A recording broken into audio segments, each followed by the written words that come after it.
Geneva Switzerland में रहने वाले एनरिको मॉन्फिनी वकालत का काम किया करते थे। साल 1999 के सितंबर महीने की बात है। उस रोज मॉन्फिनी के घर एक कॉल आया। कॉल की दूसरी तरफ नाइजीरिया की सरकार का एक उच्च अधिकारी था जो मॉन्फिनी को आधी रात कॉल कर होटल में मिलने को बुला रहा था। मॉन्फिनी को मुलाकात की वजह कुछ समझ में नहीं आई, लेकिन उन्होंने कई साल नाइजीरिया में कॉफ़ी और कोको के धंधे से जुड़ा काम किया था, उन लोगों के साथ रहे थे। इसीलिए उन्होंने तुक्का लगाया कि ज़रूर इससे जुड़ा कोई मसला होगा और इसीलिए मिलने बुला रहे हैं। मॉन्फिनी जब होटल में पहुंचे और नाइजीरियन अधिकारी से उनकी मुलाकात हुई तो अधिकारी ने बताया कि उसे खुद नाइजीरिया के राष्ट्रपति ओलुसेगुन ओबासांजो ने एक खास काम के लिए जिनीवा भेजा है।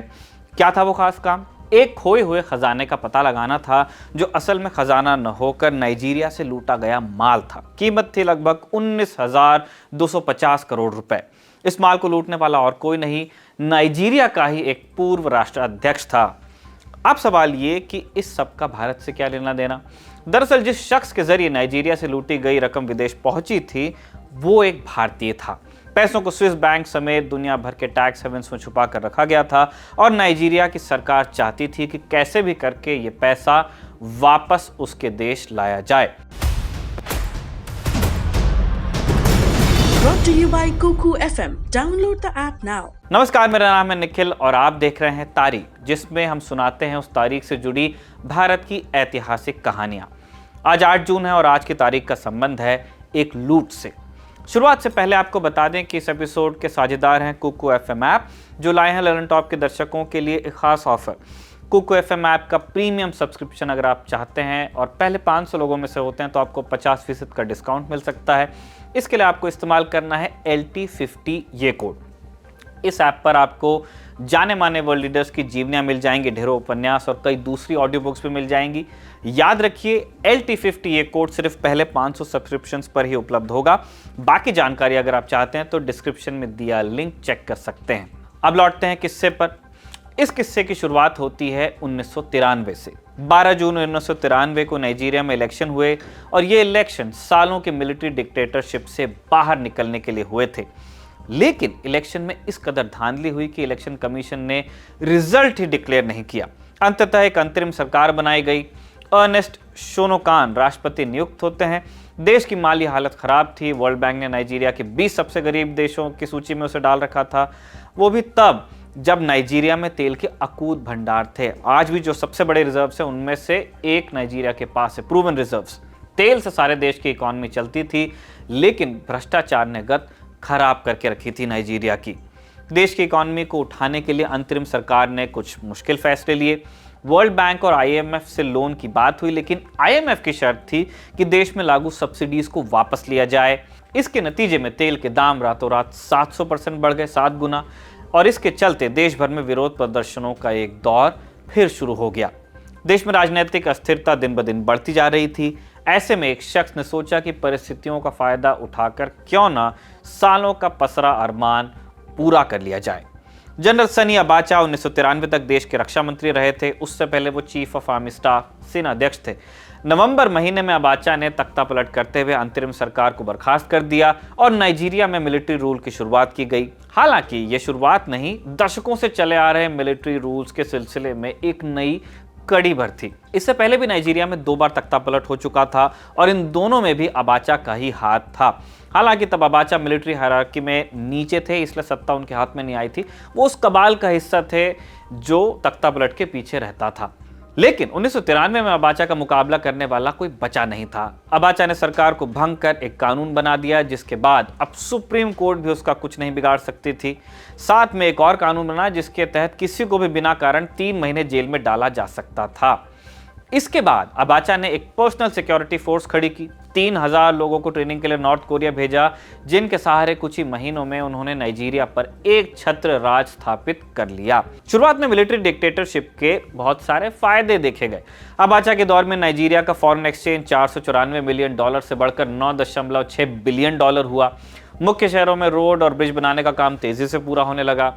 अबाचा ने जब सत्ता संभाली तब इन्फ्लेशन 54% था, कुछ ही सालों में गिरकर 8% के आसपास पहुंच गया। ये वो फायदे थे जिनके एवज में लोग अपनी आज़ादी को गिरवी रखने को तैयार हो जाते हैं। ऐसा हुआ भी। देश में बोलने की, सवाल और जवाब करने की आज़ादी खत्म होती गई। अबाचा के खिलाफ जिसने भी आवाज़ उठाई उसे जेल में ठूस दिया जाता, और जो एक बार जेल जाता वो कभी जिंदा बाहर लौटकर नहीं आता। इसके बाद बारी आई अल्पसंख्यकों की। ओगोनी लोग नाइजीरिया में अल्पसंख्यक माने जाते हैं। नाइजर डेल्टा में रहने वाले इन लोगों की जमीन के नीचे ही सारा तेल था। अबाचा के काल में इन लोगों की जमीन का खूब दोहन हुआ। इन लोगों की प्राकृतिक संपदा को तो लूटा ही गया, साथ ही पेट्रोलियम निकालने में जो वेस्ट पैदा हुआ उसने अल्पसंख्यक इलाकों में रहने के हालात बदतर कर डाले। केन सारो वीवा नाम के एक ओगोनी लेखक ने अबाचा के खिलाफ खूब आवाज उठाई। नतीजे में साल 1995 में केन सारो वीवा पर झूठे इल्जाम लगाकर उन्हें फांसी पर लटका दिया गया। इस स्टेट स्पॉन्सर्ड हत्या ने अंतर्राष्ट्रीय जगत में इतना हो हल्ला मचाया कि साल 1995 में नाइजीरिया को कॉमनवेल्थ देशों से 3 साल के लिए बाहर कर दिया गया। हालांकि जैसा कि आमतौर पर होता है, पश्चिम के देश तेल के इस खेल में बराबर के हिस्सेदार थे, शरीक थे। नाइजीरिया से तेल निकालने का ठेका ब्रिटिश तेल कंपनी रॉयल डच शेल को मिला हुआ था, जो तेल के कारोबार में फायदा देख अबाचा के सारे काले कारनामों से नजर फेरे हुई थी। 5 साल नाइजीरिया पर राज करने के बाद 1998 में अबाचा तानाशाही का अंत होता है। आज ही की तारीख यानी 8 जून को राजधानी अबुजा के प्रेसिडेंशियल पैलेस से खबर आती है कि अबाचा की मृत्यु हो गई है। मुस्लिम रीति रिवाजों से उसी दिन डेड बॉडी को दफना दिया गया। कोई ऑटोप्सी नहीं हुई, सरकारी तौर पर हार्ट अटैक से हुई मृत्यु बता दिया गया। इस मामले में यूएस इंटेलिजेंस का मानना था एक तहकीकात के बाद कि अबाचा को जहर दिया गया था, लेकिन तब बात आगे बढ़ी नहीं। इस केस में नाम आया इजराइल की खुफिया एजेंसी मोसाद का। अबाचा की मौत से कुछ महीने पहले यासिर अराफात ने नाइजीरिया का दौरा किया था। उनके साथ में एक इजरायली अधिकारी भी था। अंदेशा लगाया गया कि वहीं से अबाचा को एक धीमा जहर दे दिया गया था। बहरहाल अबाचा की मौत के बाद देश में लोकतंत्र दोबारा खड़ा होने लगा। नई सरकार बनी। सबसे पहले अबाचा के काले कारनामों की तहकीकात शुरू हुई। तब सामने आया कि लगभग 20,000 करोड़ रुपए का घोटाला हो गया था, जो अबाचा के शासन में हुआ था उनकी नाक के नीचे। इसे अबाचा लूट का नाम दिया गया। जांच में सामने आया कि अबाचा ने साल 1998 में सत्ता हस्तांतरण का प्लान बना रखा था, जिसके बाद संभवतः वो विदेश भाग जाते और विदेश में जमा अपनी काली कमाई को भोगते रहते, लेकिन उससे पहले ही अबाचा की मौत हो गई। अब ये जाना जाए कि अबाचा ने ये 20,000 करोड़ की रकम इकट्ठा कैसे की। सत्ता में आते ही अबाचा ने विदेशी कंपनियों को देश में काम करने के एवज में उगाही शुरू की। इसके बाद भी लालच पूरा नहीं हुआ तो उन्होंने नई स्कीम निकाल दी, जिसका तरीका कुछ इस तरह का था। Modus operandi. अबाचा के national security adviser national security के नाम पर अबाचा के पास एक फंडिंग का मसौदा भेजते। अबाचा तुरंत उसे अप्रूव कर देते। इसके बाद ये अप्रूवल जाता नाइजीरिया के सेंट्रल बैंक के पास। वहां से ट्रकों भर कैश निकाला जाता और सीधे अबाचा के घर पहुंचा दिया जाता। अब यहां से कहानी में एंट्री होती है राज अर्जन दास भोजवानी की, एक भारतीय बिजनेसमैन जो नाइजीरिया के सबसे बड़े शहर लागोस में ट्रक का कारोबार करते थे। अबाचा नेशनल सिक्योरिटी के नाम पे जो रकम अप्रूव करते, उससे सामान की खरीद फरोख्त भी दिखाई जानी होती थी और यहीं पर काम आता था भोजवानी का ट्रक का बिजनेस। 1996-97 के बीच अबाचा ने भोजवानी को टाटा ट्रकों की डिलीवरी के कई कॉन्ट्रैक्ट्स दिए। ये कॉन्ट्रैक्ट बाजार से कहीं ऊंची कीमत पर दिए जाते। इससे भोजवानी को काफी फायदा होता और इसके एवज में वो ट्रक की कीमत का एक हिस्सा निकालकर विदेशों में अबाचा के अकाउंट में जमा कर देते। और इस पूरे गोरख धंधे के लिए इस्तेमाल होती थी बैंक ऑफ इंडिया की एक विदेशी ब्रांच, जो फ्रांस और यूके के बीच स्थित जर्सी आइलैंड्स पर थी। जर्सी यूं तो ब्रिटिश क्राउन डिपेंडेंट इलाका है, लेकिन यहाँ एक स्वायत्त सरकार और अपने अलग नियम कानून हैं, इसलिए यूके के कानून जर्सी में लागू नहीं होते। इसके चलते ये आइलैंड एक टैक्स हेवन के तौर पर देखा जाता है। भोजवानी ने अबाचा के नाम पर नाइजीरिया से लूटी रकम का एक बड़ा हिस्सा जर्सी में ही छुपा कर रखा था। स्विस बैंक और जर्सी स्थित बैंक प्राइवेसी के चलते इस रकम का खुलासा नहीं कर सकते थे। इसीलिए साल 1999 में नाइजीरिया सरकार ने एनरिको मॉन्फिनी नाम के एक स्विस वकील से मदद मांगी। बदले में मॉन्फिनी को वापस लाई गई रकम का 4% ऑफर किया गया था, मिलना था। काफी कोशिश के बाद मॉन्फिनी अबाचा के अकाउंट्स की डिटेल निकलवा पाए। इसी तहकीकात के दौरान साल 2007 में राज अर्जन दास भोजवानी का नाम भी आया। फरवरी 2007 में भोजवानी को तब गिरफ्तार कर लिया गया जब वो अमेरिका जाने के लिए एक प्लेन में सवार होने वाले थे। जर्सी में मनी लॉन्ड्रिंग का केस चला। भोजवानी भारतीय नागरिक थे, इसलिए उनकी बेटी ने भारत सरकार से मदद की मांग की।